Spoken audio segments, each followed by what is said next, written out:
You think kindness makes you a good person. But what if I told you it's the very thing that's made you weak? Let's be real. You've been kind your entire life. You've helped people who never helped you back. You've smiled through disrespect. You've said yes when everything inside you screamed no. And where has it gotten you? Ignored, used, invisible. Deep down, you already know this. You just haven't wanted to face it. Here's the truth they don't want you to hear. Kindness without power is just permission for the world to walk over you, and you've been handing out that permission for free. Think about it. Who gets respect in this world? Not the nice guy who always shows up. Not the one who sacrifices everything for everyone else. The world respects the person who knows when to say no. The one who's a little dangerous. The one you can't quite predict. Machiavelli understood something that most people will never accept. Virtue without strategy is weakness. Being good doesn't protect you. Being feared does. And you've spent your whole life trying to be loved, trying to be accepted, trying to prove you're worthy by how much you can give away. But here's what nobody told you. The more you give, the less you're worth. Scarcity creates value. Abundance creates contempt. When you're always available, always agreeable, always kind, you become background noise. You train people to expect everything from you and give you nothing in return. You become the person they call when they need something, not the person they think about when they're handing out opportunities. Let me ask you something. How many times have you bent over backwards for someone, only to watch them ignore you the moment they didn't need you anymore? How many times have you been the good friend, the reliable one, the shoulder to cry on, while they went out and gave their time, their attention, their respect to someone who treated them like garbage? It's because kindness, real kindness, the kind you've been practicing, sends a message. And that message is, I don't value myself enough to demand respect. You think you're being noble, but what you're really doing is teaching people that you're safe to ignore, that you'll always be there, that you don't have boundaries, standards, or limits. And predators can smell that from a mile away. Here's where it gets darker. That exhaustion you feel, that resentment building in your chest every time someone takes advantage of you again. That's not you being dramatic. That's your survival instinct screaming at you to wake up. Psychologists call it compassion fatigue, but let's call it what it really is. Self-abandonment dressed up as virtue. Every time you say yes when you mean no, you're not being kind. You're being a coward. You're choosing temporary comfort over long-term respect. You're avoiding confrontation because you'd rather die slowly than risk someone thinking less of you. But here's the twist. They already think less of you. They just don't say it to your face. Now, I'm not telling you to become cruel. I'm telling you to become dangerous. There's a difference. Cruel people harm without purpose.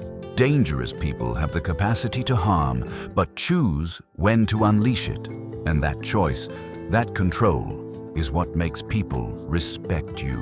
When people know you can say no, your yes means something. When people know you can walk away, they work to keep you around.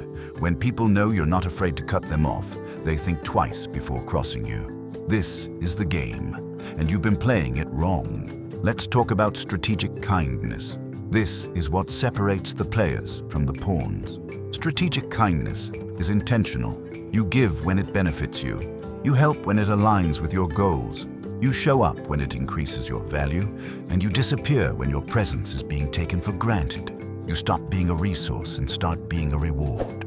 Think about the people you admire, the ones with real influence. Are they kind to everyone? They're selective. They're calculated. They save their generosity for people who've earned it, and they have no problem being cold to those who haven't. And here's what happens when you start operating this way. People start chasing you, because humans want what they can't easily have. The moment you stop being available to everyone, you become valuable to the right people. But here's the part that'll really mess with you. You're not going to like who you have to become. You're going to have to let people down. You're going to have to watch people who needed you suddenly find someone else the moment you stop giving them everything.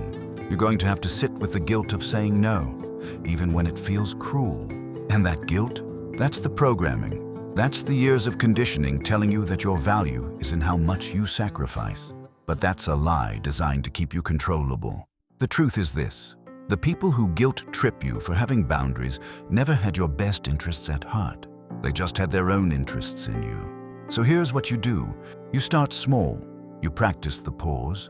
Someone asks you for something. Don't answer immediately. Let the silence sit. Let them feel the weight of asking. Then decide if they've earned your yes. You learn strategic distance. Stop being everywhere for everyone. Stop responding instantly. Stop showing up uninvited. Make your presence scarce enough that people notice when you're gone. You master emotional control.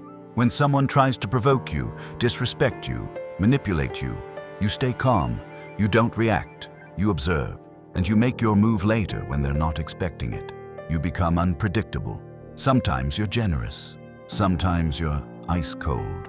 People should never be able to map out exactly how you'll respond, because the moment you're predictable, you're controllable. And here's the final truth. The monster within kind people isn't their anger. It's not their boundaries.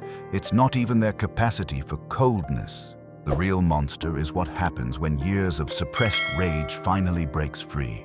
When the nice person snaps. When the giver finally takes. When the doormat becomes the door slammer. You've seen it. Maybe you've even felt it brewing inside you. That's what happens when you refuse to protect yourself early. When you let kindness become self-destruction, the explosion is inevitable, and it's ugly, but it doesn't have to go that way. You can choose right now to stop being the victim of your own goodness.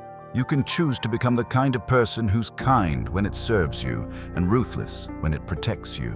You can become someone who doesn't need to explode because you've been setting boundaries all along. Someone who doesn't need to burn bridges because you never let people take you for granted in the first place. The world isn't going to change its rules for you. It's going to keep rewarding the strategic, the calculated, the dangerous. So the question is, are you going to keep pretending that being harmless is a virtue? Or are you finally going to accept that power, real power, comes from being kind enough to be loved and dangerous enough to be feared? Machiavelli said it best. It's better to be feared than loved if you cannot be both. So stop choosing to be neither. Become both, and watch how fast the world starts treating you differently. If you understood this, drop power and kindness in the comments. Let's see who's ready to stop playing the victim and start playing the game.